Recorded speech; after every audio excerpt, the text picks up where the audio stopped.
The mission to explore the final frontier of space has caught fire among entrepreneur billionaires, including Amazon founder Jeff Bezos right here and SpaceX founder Elon Musk.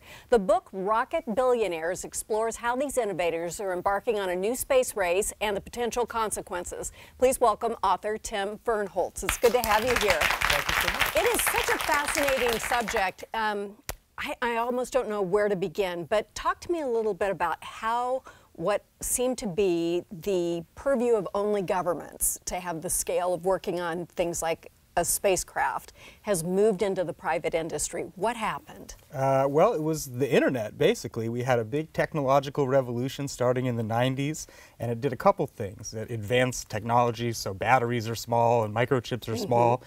And it created a new class of entrepreneur who knows how to bring new technology to new markets.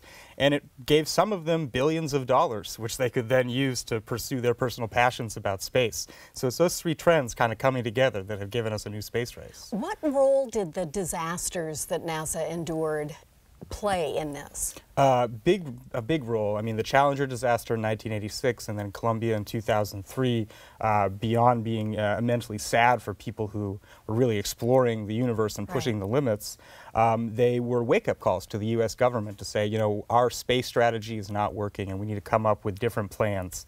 And so they led to working with private companies to develop space technology.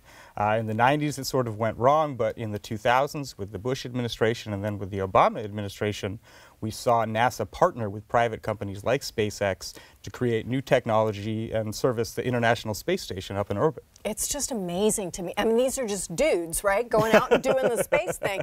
Let's talk about Jeff Bezos, since he's here in our backyard. We know he's interested in this, and the astronaut Scott Kelly was on this show not long ago talking about his book, and he was leaving from here to go talk to Jeff Bezos. Everybody in space is going to talk to Jeff Bezos. Right, exactly. And so we kind of know that's going on, but we're not always sure about what the physical manifestations of that are, what the companies are, what they're building, what they're doing. Describe that to us. So Blue Origin is the name of Jeff Bezos' space company. It's based in Kent, Washington, just down the way from here. They have an enormous facility full of both space memorabilia and advanced 3D printing technology. Did you guys know this? Kent, Washington. Space is happening. Revolution. And they're building a bunch of different things. They're building a rocket called the New Shepard that can take 7 people on like a tourist trip up to the edge of space. They're building a super powerful new rocket engine that will be probably the one the U.S. government uses to launch satellites in the future.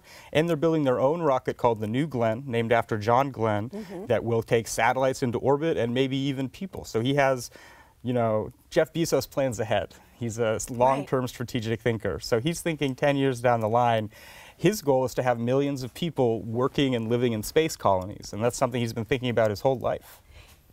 And when you say that, I sort of think, okay, yeah, right. But then I was the person who said, computers, people will bank on their computers. Of course, they'll never do that. Yes, these things are actually going to happen. What are we talking about in terms of timing, like the idea that 7 tourists could go into space? The 7 tourists going into space could really happen in the next couple of years. In the next couple of years? Yeah. Would they land someplace or just go into space and come back? They would just go up into space and then come back and land on the ground just for a few minutes. This is what they want to do with their New Shepard rocket.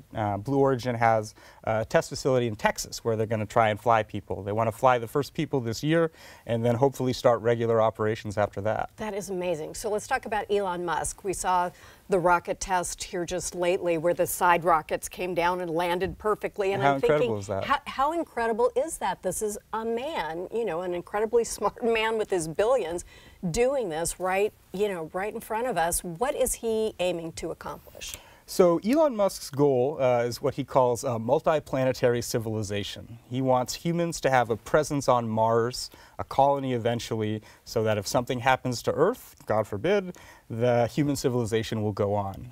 In the near term, what he's working to do is dramatically lower the cost of access to space. And so that's why that rocket flew back down. If you can reuse your rocket, it saves a lot of money, which is something no one had ever done before, and it seems kind of like dumb, but you have to go and make it happen. And he did. And both of them just landed perfectly. Crazy.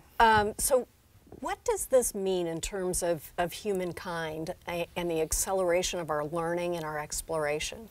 Well, it means two things on sort of like a micro-ish scale. What it means is people like NASA, scientists at NASA, are going to be able to explore the universe more cheaply, to learn more about our solar system, to learn more about the Earth, where it came from. Because they can partner with these people. They'll be able to send experiments into space so much more cheaply. The macro thing, and this is something that so many people in the space industry talk to me about, is, and especially astronauts like Commander Kelly you mentioned, when you go into space and you look down and you see the Earth and sort of how comparatively small and fragile it is, you know, people, it changes the way they think about politics, humanity, and so a lot of the people in this industry are driven by this idea that that kind of perspective will change people too. It really is kind of mind-blowing, isn't it? Thank you for the book. It's fascinating. I really recommend it. I'm just trying to figure out my Facebook privacy settings, so I'm just blown away by Elon this Musk stuff. just took SpaceX off Facebook the other day because he is too. Exactly. I mean, we have to pay attention to all of this stuff, even though it's difficult to understand. You help us comprehend it in this book. Thank you. After the break, a beautiful new book, another one that celebrates the American flag as seen through the eyes of different people across the country. We'll be right back. Thank you. What was